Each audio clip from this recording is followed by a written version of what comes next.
মাত্র 5টি রচনা, মাত্র 5টি রচনা আমি তোমাকে বলে দিচ্ছি। এই রচনাগুলো জাস্ট ফলো করে যাও, এই রচনাগুলো নিয়মগুলো ভালো করে দেখে যাও, 100% তুমি রচনা কমন পাবে। এবং রচনা লেখার কিন্তু কিছু নিয়ম রয়েছে, অর্থাৎ কিছু তথ্য ভাণ্ডার তোমাকে যোগ করতে হবে, অনেক সুন্দর করে পরিষ্কার করে লিখতে হবে, শব্দ চয়নগুলো খুব ভালো করতে হবে। আমি সবই মোটামুটি তোমাকে বলে দিচ্ছি এবং হেল্প করতেছি ইনশাল্লাহ। তো এই যে 5টা রচনা, ঠিক আছে, এই 5টা রচনা দেখো, যদি একজন প্রশ্নকর্তা রচনা সেট করে তাহলে তিনি কোন কোন জায়গাগুলো দেখে সেট করবে সেটা আগে তোমাকে মাথায় রাখতে হবে।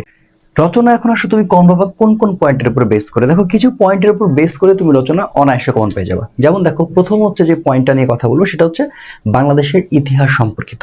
বাংলাদেশের সবচেয়ে বড় ইতিহাস কোনটা? অবশ্যই বাংলাদেশের সবচেয়ে বড় অর্জন হচ্ছে মুক্তিযুদ্ধ, রাইট? তাহলে হয় তোমাকে মুক্তিযোদ্ধার চেতনা দিবে অথবা স্বদেশপ্রেম দিবে, ঠিক আছে? হয় মুক্তিযুদ্ধের চেতনা বা মুক্তিযোদ্ধার তোমার হচ্ছে যে স্বদেশপ্রেম, এই দুইটা দিয়ে দিতে পারে। ওকে, এবার আসো, আমাদের আরো একটা পয়েন্ট আছে, যেমন হচ্ছে সেটা হচ্ছে যে তোমার বাংলাদেশের শিল্প, সাহিত্য, সংস্কৃতি, এটার উপরে ডিপেন্ড করে তারা কিন্তু আসলে একটা পয়েন্টে রচনা সাজিয়ে ফেলে। তো সেই পয়েন্টটা হতে পারে সেটা পোশাক শিল্প। যেমন বাংলাদেশের একটা ভালো রকমের আসলে কি বলবো, যে একটা নামডাক রয়েছে বাংলাদেশের পোশাক শিল্পের, এবং পোশাক শিল্প কিন্তু বাংলাদেশ বিভিন্ন দেশে কিন্তু কি করে, মানে সবগুলোই পাঠিয়ে দেয় আর কি, তাই না? তাহলে সেই ক্ষেত্রে কিন্তু সবচেয়ে বড় একটা সুযোগ হচ্ছে পোশাক শিল্প বা পর্যটন। বাংলাদেশে যে বড় বড় পর্যটন শিল্পগুলো রয়েছে সেই পর্যটন শিল্প নিয়ে কিন্তু রচনা আসতে পারে। এবার আসলে সামাজিক সমস্যা, এই সামাজিক সমস্যা থেকে কিন্তু একটা পয়েন্ট। এবং সামাজিক সমস্যা বলতে গেলে আমরা কোনটা ভাববো?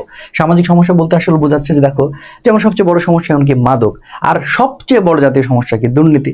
তো যে কোনো একটা চলে আসতে পারে। এখন দেখো, মাদক মানে যে সরাসরি মাদক দিয়ে দেবে ব্যাপারটা এরকম না। এখন দেখো, মাদক নির্মূলে কোনো পদক্ষেপ নিতে পারে কোনো এরকম টাইপেরও থাকতে পারে, বা মাদকের কারণে আসলে সমাজে কি ক্ষতিকর মানে ক্ষতির দিক হচ্ছে বা ক্ষতির কারণটা, সেই পয়েন্ট দিয়ে রচনা আসলেও আসতে পারে। আসলে মূল পয়েন্টটা হচ্ছে মাদক, এই জায়গাটা তোমাকে হিট করতে হবে। এবার আসো নারী বিষয়ক। এই নারী বিষয়ক থেকে যে কোনো একটা রচনা আসলে দিয়ে দেয়। এখন এই যে নারীর অধিকার সম্পর্কিত বা আসলে নারীর যে ভূমিকা রয়েছে আমাদের সমাজে সেই সম্পর্কিত এই ব্যাপারগুলো থেকে কিন্তু রচনা দিয়ে দেয়, অর্থাৎ নারী বিষয়ক একটা তুমি পাবা ইনশাআল্লাহ।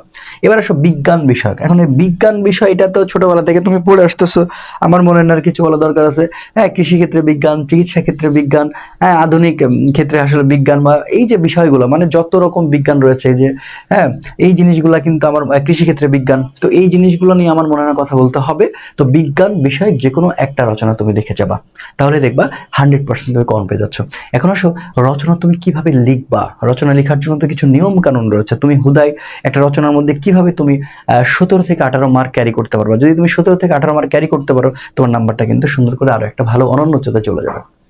রচনা কিভাবে লিখতে হয় এইটার জন্য দেখো, ডেসক্রিপশন বক্সে আমি একটা ভিডিওর লিংক দিয়ে রাখছি, সেটা জাস্ট দেখে যাও এবং ওই নিয়মটা ফলো করো। আমি পুরোপুরি আশাবাদী যে তুমি খুব ভালো মতন লিখতে পারবা, ঠিক আছে? তো টেনশন করো না, তোমাদের পাশে ছিলাম, আছে, থাকবো ইনশাল্লাহ। ভালো করে প্রিপারেশন নাও। আর আমি তো অলরেডি ম্যারাথন ক্লাস আপলোড দিয়ে দিয়েছি, সেই ম্যারাথন ক্লাসটা সুন্দর করে দেখে যাও, সেটা ভালো করে প্র্যাকটিস করো, ইনশাল্লাহ ভালো কিছু হবে। আসসালামু আলাইকুম রহমতুল্লাহ।